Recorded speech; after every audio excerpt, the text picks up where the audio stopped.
বুকের মধ্যে ঠাস ঠাস ঠাস ঠাস গুলি মারতাছে। প্রায় 150 অধিক মানুষের মৃত্যু হয়েছে, 3000 অধিকেরও বেশি মানুষ গুরুত্বভাবে আহত হয়েছে। কোনো মতে আমরা আসামের ছাত্ররা আয়াহারা দেশের মধ্যে উপস্থিত হয়েছে। ঘটনাটা হয়েছে বাংলাদেশের মধ্যে কোটা লইয়া এরকম ভাবে একটা সংঘাত সৃষ্টি হয়েছে, যে সংঘাতটা সরকার আর প্রশাসনে ছাত্রদেরকে কোনোভাবে নিয়ন্ত্রণে আনতে পারছে না।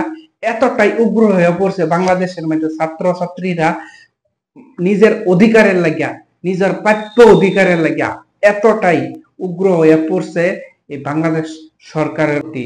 এরকম সংঘাত সৃষ্টি হয়েছে, যে সংঘাতে মানুষের প্রাণহানি হইতেছে।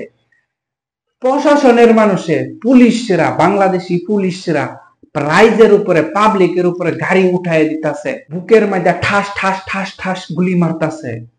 ওয়ান ক্যামেরার মধ্যে ঘটনা বাংলাদেশ কার্যালয় আছে, কার্যালয়ের মধ্যে কিন্তু অনেক জায়গার মধ্যে দেখা গেছে যে আগুন লাগাই দিছে, রাস্তার ব্লক করে দিছে, রেলের মধ্যে হিলগুটি দিয়ে আঘাত করতেছে, অনেক মানুষের হাতের মধ্যে অস্ত্র লয়ে ঘুরতেছে, খারাপ ভাবে তারা মানুষকে আঘাত করতেছে।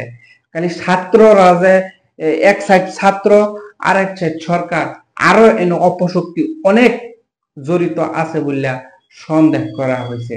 একটা আছে ছাত্রলীগ, আর একটা আছে সরকার, আর একটা আছে ছাত্ররা। যারা স্টুডেন্ট আছে তারার অধিকার পাওয়ার লাগিয়া ছাত্রছাত্রীরা লগে আম মানুষ তথা দল সংগঠন বিভিন্ন মানুষে তারা লগে সহযোগ করছে আর সহযোগিতা করতেছে। অবশ্যই ছাত্রছাত্রীরা যাতে নিজের অধিকারটা আবার ফিরিয়ে পায়, এটার লাগে সবাই কিন্তু জোরদার হিসাবে প্রতিবাদ করতেছে। এই প্রতিবাদ করবার গিয়া অনেক মানুষ শহীদ হইতেছে, অনেক মানুষের প্রাণহানি হইতেছে, অনেক মানুষের আঘাতপ্রাপ্ত হইতেছে, কেউ নিজের শরীর অঙ্গ হারানো হইতেছে।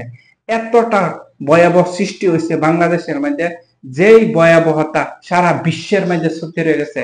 ইতিমধ্যে বাংলাদেশের মধ্যে নেট সেবা যেটা আছে, নেটওয়ার্ক সব কিন্তু ডাউন করে দিছে। বাংলাদেশের পরিস্থিতি বর্তমান খুবই সাংঘাতিক, খুবই ভয়াবহতা হয়ে উঠে পড়ছে। বাংলাদেশ সরকারের প্রতি মানুষের ক্ষোভ হইয়া, রাগ হইয়া যেই কোটা আইনটা ছাত্রছাত্রীর উপরে ঝাঁপিয়ে দিবার লইছে, যে আইনটার কারণে ছাত্রছাত্রীদের জীবন বিনষ্ট হয়ে যেতে পারে, সেইটার কারণে এই ছাত্রছাত্রী নিজের অধিকার পাওয়ার লাগিয়া এই রাস্তায় নেমে পড়ছে, প্রতিবাদ করে না। জানেরে জান কইতেছে না, প্রাণেরে প্রাণ কইতেছে না, নিজের জীবনটারে জীবন কইতেছে না, নিজের দেশের অধিকারের লাগিয়া, নিজের অধিকার বাঁচাইবার লাগিয়া নবপ্রজন্ম উঠে আওয়া তারার লাগিয়া, ভবিষ্যতের লাগিয়া এই ছাত্রছাত্রীরা উঠে পড়ে লাগছে সরকারের প্রতি। সরকারে যে সবকিছুই করব তাই মেনে নেব এরকম না। যখন সরকারের আইন কানুন যেবেলা মাথার ধরে, তখন কিন্তু রাইজে যখন খুব হয়ে যায় তখন সরকার বুঝে কথাটা। আর ছাত্রছাত্রীরা অবশ্যই জয়ী হবে বলিয়া অনেক মানুষই প্রমাণিত করে ফেলছে। খালি বাংলাদেশের মধ্যে প্রতিবাদ হইতেছে না, আমেরিকার মধ্যেও প্রতিবাদ হইতেছে, বিভিন্ন রাষ্ট্রের মধ্যে, আউট অফ কান্ট্রির মধ্যেও এই বাংলাদেশ লইয়া যারা বাংলাদেশ নাগরিক, তারা এই রাষ্ট্রের মধ্যে আছে, বহিরাষ্ট্রের মধ্যে আছে, তারাও কিন্তু জায়গা থেকে প্রতিবাদ করতেছে। আর আমরা আসামের মধ্যেও এগুলা খুবই নিষ্প্রকাশিত হয়েছে। অনেক বড় বড় রাষ্ট্রীয় চ্যানেল আছে, এই রাষ্ট্রীয় চ্যানেলের মধ্যে অনেক সাংবাদিকরা এই বাংলাদেশে নিউজ করবার গিয়া অনেক মানুষের চোখ দিয়ে পানি বাড়িতেছে। এরকম সাংঘাতিক ঘটনা ঘটবো যে এই কোনো সময় ভাবছেন না ছাত্রছাত্রীরাও ভাবছেন, না সরকারে ভাবছেন। কিছুগুলা মুখের ভাষা অন্যরকম ভাবে, বাজে ভাবে এই শেখ হাসিনাই, বাংলাদেশ সরকারের প্রধানমন্ত্রী শেখ হাসিনা কিছু বাজে মন্তব্য করছে, যেই বাজে মন্তব্য করার লগে লগে স্টুডেন্টরা এতটাই খুব হয়েছে, প্লাস যত আম মানুষ আছে, নাগরিকরা আছে, তারাও কিন্তু ছাত্রছাত্রীদের লগে যোগ দিয়ে হারিয়া এই প্রতিবাদটা করার মধ্যে আছে, এখনো আছে। কোনোভাবেই ক্ষান্ত হয়েছে না, কোনোভাবেই ক্ষান্ত হয়েছে না। প্রশাসনে যতটা চেষ্টা করছে ততটা ব্যর্থ হয়েছে যখন এরকম দেখা গেছে বাংলাদেশের ভিতরে, সারা গোটা বাংলাদেশের ভিতরে একটা ভয়াবহতা সৃষ্টি হয়েছে। আমরা ভারতবর্ষের অনেক ছাত্র হয়ে প্রায় 800 ছাত্রছাত্রীরা এই বাংলাদেশের মধ্যে গিয়া শিক্ষা গ্রহণ করার লেগে গেছি। প্রায় সবাই তারা এই জানে প্রাণে কোনো মতে বাচ্চা আছে। আমরা আসামেরও অনেক মানুষই আছি, তারা হয়তো কোনোভাবে ফিরে আইছে। আর এতটাই সাংঘাতিক হয়ে গেছে, এতটাই ভয়াবহতা হয়ে গেছে বাংলাদেশের মধ্যে, যে ভয়াবহতাটা সারা পৃথিবীর মধ্যে ছেতুরে গেছে।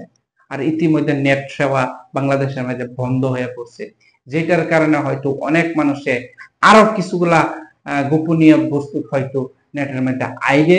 অবশ্যই আপনারা দেখতে পারছেন, যারা যারা নিউজ গুলা দেখতেছুন বা ভিডিও গুলা আইতেছুন, অবশ্যই আপনারা প্রমাণিত করতে পারছুন যে বাংলাদেশের মধ্যে বর্তমান কতটা সাংঘাতিক ভাবে ভয়াবহতা বৃদ্ধি হয়েছে। একদিক সরকার, আরেকদিক প্রশাসন, আরেকদিকে ছাত্র, আরেকদিকে সংগঠন দল, মানে হিসাব ছাড়া হাতের মধ্যে অস্ত্র, হাতের মধ্যে লইয়া মানুষ হয়ে মানুষকে অন ক্যামেরা মধ্যে কুপাইতেছে, গুলিতেছে, অনেক কিছুই করতেছে। তাহলে এরকম পরিবেশ সৃষ্টি হয়েছে বাংলাদেশের মধ্যে মাত্র কয়েকটা কথার কারণে। হাসিনা সরকারের, বাংলাদেশের প্রধানমন্ত্রী হাসিনা হলুনি করে কিছুগুলা কথা কইছি, সেই কথা থেকে খুব হয়ে ছাত্রছাত্রীরা আর আম মানুষ, পাবলিক যত মানুষ রেগে গেছে, খুব হয়ে এই ঘটনাটা ঘটছে। যাই হোক, এটা সবেই চাই, সারা বিভিন্ন দেশের মানুষই চাই এরকম ঘটনা যাতে কোনো দেশেই না হোক, কোনো জায়গাতেই না হোক। যদিও হয়ে গেছে, এটা নিয়ন্ত্রণ আমার লাগে সবাই দোয়া প্রার্থনা করতেছে। আর এরকম সংঘাতটা যে হয়েছে, কোন কারণে হয়েছে, অবশ্য হয়তো কোটা আইন যেটা আছে, 1 নম্বর কথা হয়েছে এই কোটা আইন লইয়া। তাহলে সবাই ভালো থাকবেন, সুস্থ থাকবেন।